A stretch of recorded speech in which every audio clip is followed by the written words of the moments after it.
Hola! Moshi Moshi! Nandito ngayon tayo sa Hermosa, Bataan upang bisitahin ang Japan Trucks Surplus at inimbitahan tayo upang i-test drive ang kanilang mga unit.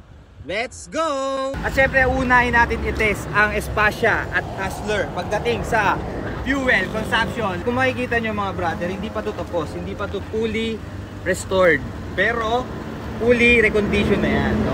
Ang ibig sabihin na restored, di ba siya napipinturahan? So yung mga kabili, ang pipili kung anong kulay ang gusto mo. Tingnan mo naman yung loob, no?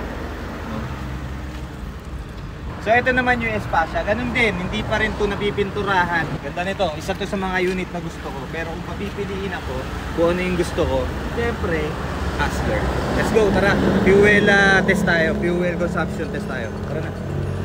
Syempre hindi lang ako yung vlogger na nandito. Brother, anong pangalan mo? Promote PH mga boss. Promote PH, so follow nyo yan mga kapatid. Brother ko siya from different mother. Lahat brother ko eh. Tama pa. Brother, what's your name brother? Romel. Ay, kala ko nag-English ka eh. Hindi pala. So, yung may-ari pala yung nag-English. Mamaya, Englishin ko sila ng walang patid. So, makikita nila yung lupit na English ko. Si Project A kasi, ang fuel consumption is 13.8 kilometers per liter. Pero ito, sinasabi nila 23 kilometers per liter. So, sobrang tipid nun. So, titignan natin ngayon dahil magpo-fuel consumption test tayo. Titignan natin kung ilang kilometro ang tatakbuhin per litro.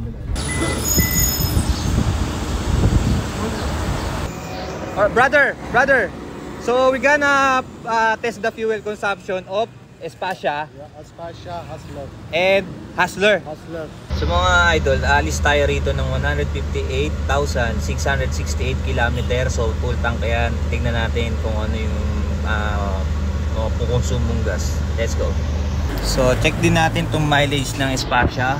Pinull tank din to.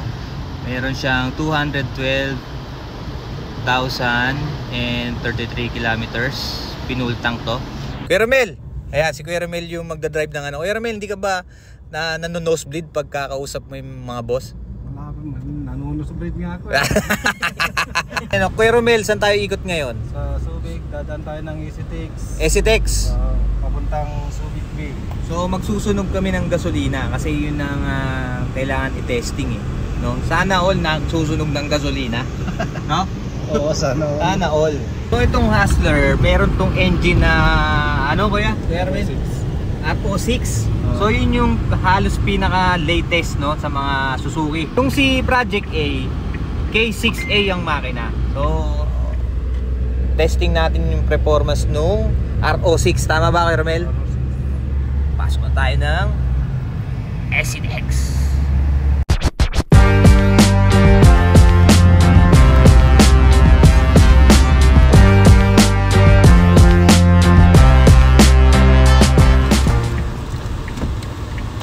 Laki ng yarda ng Japan dito. Yan. So yung pinuntahan natin kanina ng Japan Surplus, sister company yun ng Japan. Ayan o. Dito tayo sa Subic guys. Puro truck yung nandito.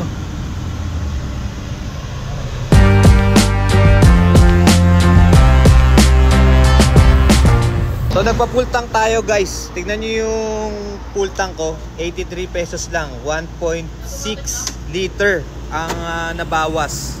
So para makuha natin guys yung computation, ilang litro yung kinonsumo, ito yung milyahe niya ngayon, 158,705. Tapos ililess natin sa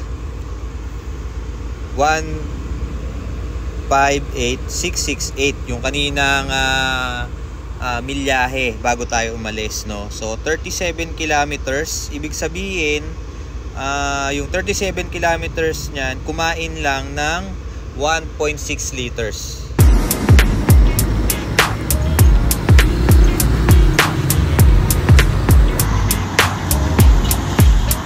Mga idol, no, sa Espacio, ito naman yung resibo, no? So nagpagas ng 2.21 liters. So mas mahal siya ng konti kaysa dito sa Hustler. So lumabas na mas matipid to.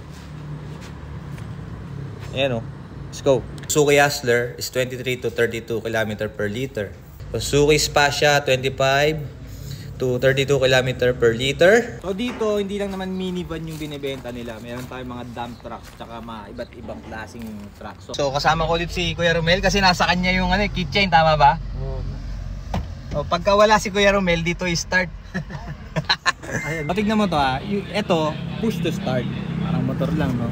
Pero kailangan ito susi na to, ito. Tapos apakan mo yung brake kasi automatic to. Tapos tsaka mo i-diin to sa push start. Ang galing, di ba?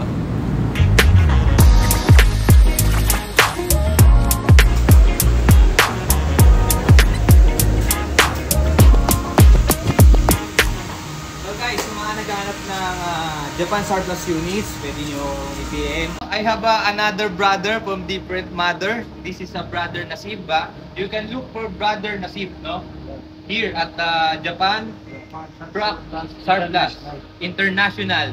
At the full address is Hermosa, Bataan, Balsik, near City Hardware. ayan, Hermosa, Bataan, Balsik. Balsik, near City Hardware. Oh, so see you next vlog mga idol. Peace out.